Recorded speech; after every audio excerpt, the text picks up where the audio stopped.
চশমা museum, a house of world class, জলট্যাক মোড়, বহরমপুর মডার্ন হোটেলের সামনে। রাতের অন্ধকারে দুষ্কৃতী তাণ্ডব ভাড়া বাড়িতে। জানা যায় বহরমপুর পৌরসভা ৩ নম্বর ওয়ার্ডের মোহন রায় পাড়ার একটি ভাড়া বাড়ি নিয়ে রনি দাস অসামাজিক কার্যকলাপ করত। সরকার বদলের পর স্থানীয়রা সাহস করে প্রতিবাদ করায় ভাড়া বাড়ি ছাড়তে বাধ্য হয় তারা। এরপরেই গতকাল মধ্যরাতে রনি সহ ৮ জনের একটি দুষ্কৃতী দল আগ্নেয়াস্ত্র নিয়ে এলাকায় চড়াও হয়। দুটি বাড়ির জানালা দরজা ভাঙার চেষ্টা করে, এছাড়াও প্রাণে মারার হুমকি দেয়। সকাল থেকেই পুলিশকে খবর দিলে পুলিশ এসে পুরো ঘটনার তদন্ত শুরু করেছে।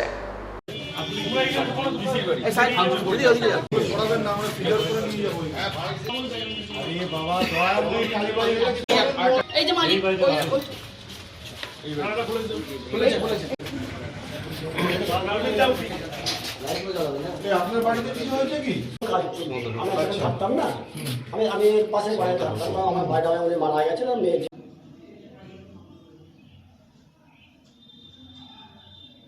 জঙ্গলে গিয়ে ওই টালির ঘরে বসেছিলাম যতক্ষণ এরা না গেছে। কমপ্লেনটা তাড়াতাড়ি কালকে আছে।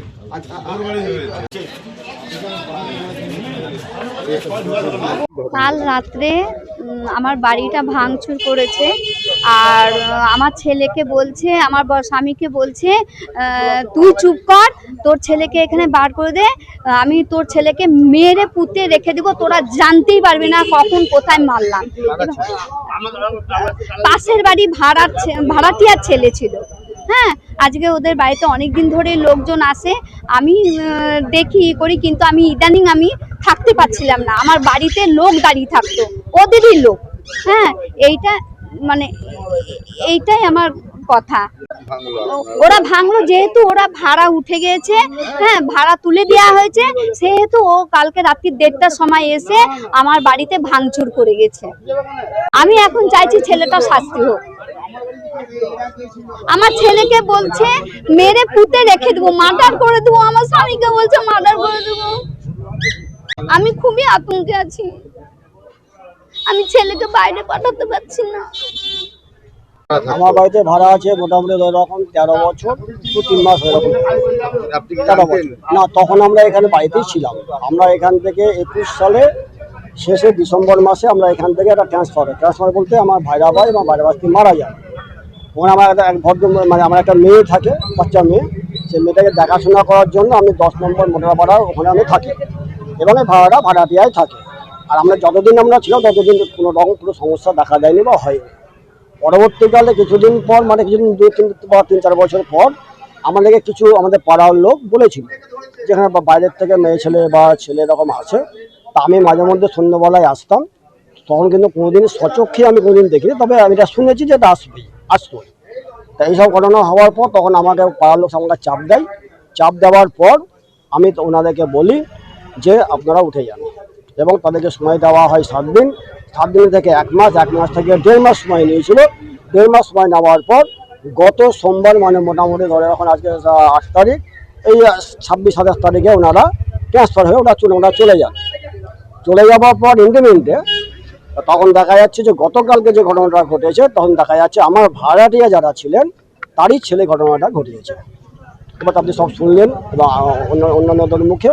এটা আমি তো সামনে ধরুন কোনোদিন স্পটে বা কোনোদিন আমি দেখিনি বা বলতে পারবো না, তবে এটা হচ্ছে পাড়ার প্রতিজন পাড়ার যতগুলো মানুষ আছে একই কথা বলছে। না, আমি সামনে বাড়ি না, আমি এখানে থাকি না, তো আমি থাকি অন্য পাড়ায়। আমি এখানে মাঝে মধ্যে একদিন আমার বাড়ির যত ল্যান্ডলর্ড, আমি সময় দেখাশোনা করার জন্য আমি আসতাম। শুনলাম যে এখানে সন্ধ্যাবেলায়, রাতের বেলায় আপনার কম বয়সী, অল্প বয়সী, কম বয়সী বা বেশি বয়সে বা ছেলে মেয়ে যাতায়াত হতো রাত্রি 11টা 12টা, যে যখন আমরা বলছে বলে।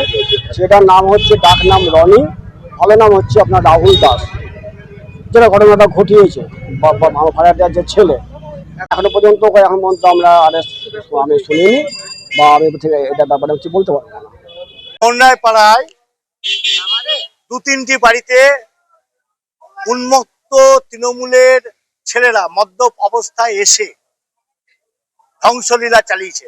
বাড়ির কাঁচের দরজা, কাঁচের জানলা ভেঙেছে, একজন তার বাড়ির গিয়ে তালা ভেঙেছে, তার দরজা ভেঙেছে। আতঙ্কে ৭৪ বছর বয়সী মানুষ আমাদের তাতুদা আতঙ্কে রাত্রি ১:৩০টার সময় একতলার ছাদ থেকে ঝাঁপ দিয়ে প্রাণ বাঁচাতে পালিয়ে গেছিল অপর এক জায়গায়। আজকে হসপিটাল থেকে এক্সরে করে নিয়ে এসেছি, ওনাকে দেখুন ওনার পায়ের অবস্থা।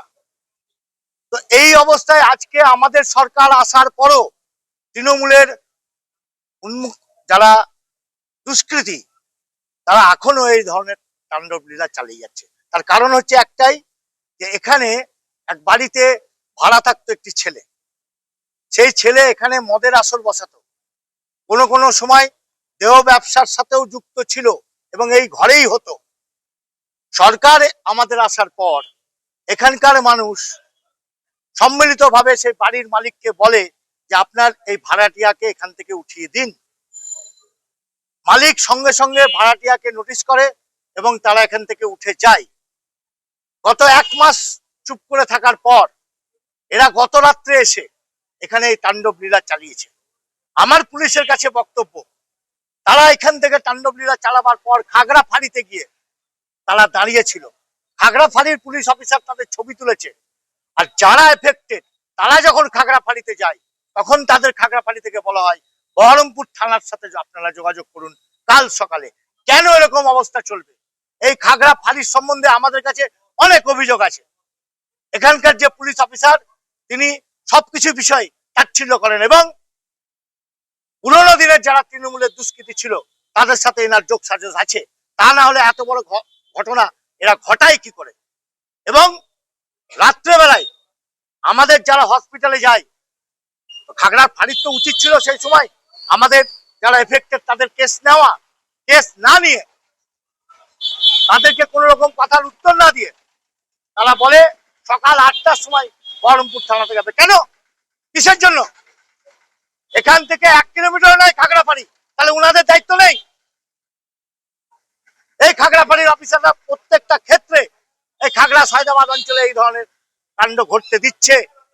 আমি এসপি এবং আইসির কাছে অনুরোধ করব যে সম্পূর্ণভাবে তদন্ত করে যথাযথ উপযুক্ত শাস্তি যেন দেয়, এমন দৃষ্টান্তমূলক শাস্তি দেয় যাতে এই এলাকায় এই দুষ্কৃতি রাজ বন্ধ হয়। তা না হলে কিন্তু এরপরে সাধারণ মানুষ তুলে নেবে অনেক কিছু।